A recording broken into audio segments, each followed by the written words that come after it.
Well, Charlene Patton from the Kansas Soybean Commission is with us this morning, sharing their recipe for an award-winning pumpkin custard. Good morning to you, Charlene. Happy to have you here. Thank you. Here we are on the verge of Thanksgiving, right, yes. And I thought, gosh, a staple is pumpkin pie, oh, yes. right? But so if good. you don't want to have the pie version and you love the custard filling, yes. this is a winning recipe fantastic. for you. It's from the Kansas State Fair, the Heart Healthy Recipe Contest.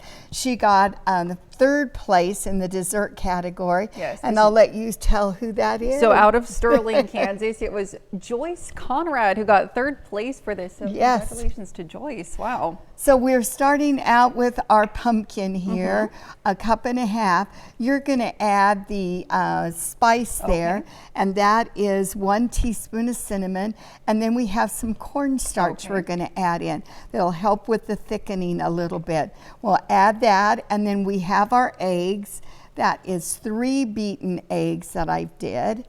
And then I'm going to add along with that 2/3 cup of brown sugar. We'll just mix that together. This is such an easy recipe. Yes. And how many times you hear everyone say, oh, I love the filling, you know, but I don't want to take the time for a pie crust. So this will fit that bill. Now you can add, we'll mix that, and we're going to add our soy milk now. Our soy milk and that is in. 1.5 cups of our soy milk.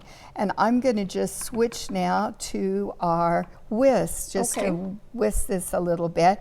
But while I'm doing that, I'm going to tell you, I bake this in a baking dish here. Yes. So you can do it like that, Very or pretty. You could grease little individual ramekins. Like little soufflés of custard, and whatever size you want. If you want, this is more of like an 8 ounce, but you could use a little bit smaller one delicious, to have on a buffet dessert table. Add a little bit of the whipped cream to it, and you might even just sprinkle a little bit of the cinnamon on top of that, again, the little flavor. Bake that for, and it's going to vary on whatever size of pan that you have, but it's going to take probably 30 to 50 minutes depending on the size. Absolutely. Use a knife and stick it in there and make sure, because it's a custard, that it comes out clean. And then you'll know that it's done. And a great recipe for that holiday Thanksgiving table. Absolutely. And if people want to find the full recipe for this, Charlene, where can they do so? They can go to kansassoybeans.org, or you can call our 800 number, 877-KS Soybean, and we'll mail you all the recipes for November. All right, Charlene, thanks so much for being with us this morning. Stick around. We'll be right back.